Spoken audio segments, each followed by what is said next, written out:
நண்பர்களே, அரசியல் ஆதாயங்களுக்காக விவசாயிகளை பயன்படுத்தும் நபர்கள் விவசாயிகளை எந்த வகையிலே நடத்தினார்கள், இதற்கான மேலும் ஒரு எடுத்துக்காட்டு இருக்கிறது.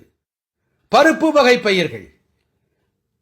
2014ஆம் ஆண்டினை சற்றே நினைவுபடுத்திக் கொள்ளுங்கள். தேசத்திலே எந்த அளவிற்கு பருப்புகளின் பற்றாக்குறை நிலவியது. தேசத்திலே எழுந்த எதிர்ப்புகளுக்கு இடையே பருப்புகள் அயல் நாடுகளிலிருந்து இறக்குமதி செய்யப்பட்டன. ஒவ்வொரு சமையலறையின் செலவும் பருப்புகளின் விலையேற்றத்துடன் ஏறத் தொடங்கின. எந்த நாட்டிலே உலகிலேயே அதிக அளவு பருப்பு வகைகள் உட்கொள்ளப்படுகின்றனவோ அந்த தேசத்திலே பருப்பு வகைகளை சாகுபடி செய்யும் விவசாயிகளை அழித்தொழிப்பதில் இந்த நபர்கள் எந்த முயற்சியையும் விட்டு வைக்கவில்லை. விவசாயிகள் சங்கடத்தில் இருந்தார்கள்.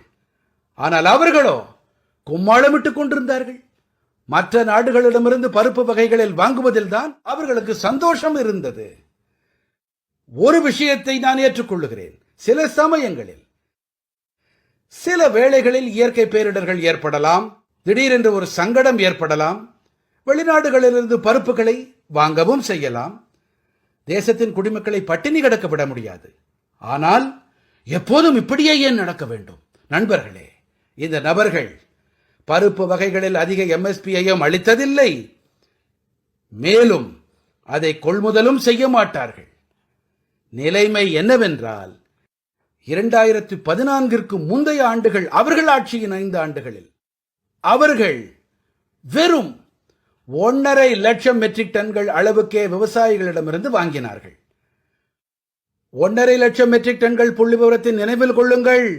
வெறும் 1.5 லட்சம் மெட்ரிக் டன்கள் பருப்பு வகைகள். ஆனால் 2014 எங்களுடைய அரசு அமைக்கப்பட்ட போது நாங்கள் கொள்கைகளையும் மாற்றினோம், பெரிய தீர்மானங்களையும் மேற்கொண்டோம். நாங்கள் விவசாயிகளை பருப்பு வகைகள் பயிர் செய்ய ஊக்கமளித்தோம். சகோதர சகோதரிகளே, எங்களுடைய அரசாங்கம் விவசாயிகளிடமிருந்து முன்னதோடு ஒப்பிடுகையில் 112 லட்சம் மெட்ரிக் டன்கள், நான் மீண்டும் கூறுகிறேன், 112 லட்சம் மெட்ரிக் டன் பருப்பு வகைகளை MSPயிலே வாங்கினோம்.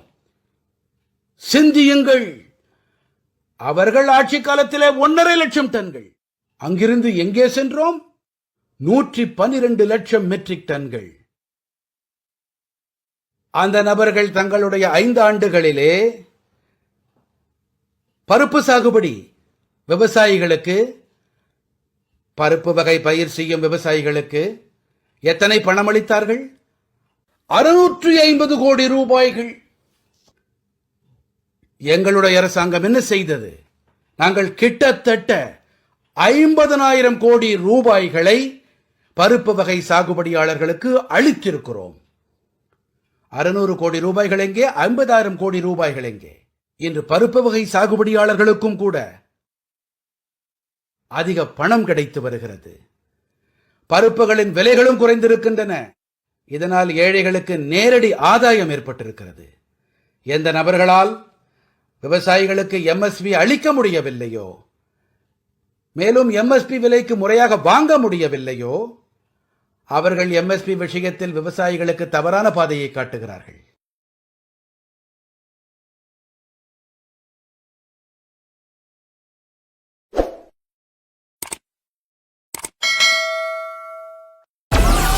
Download Moj.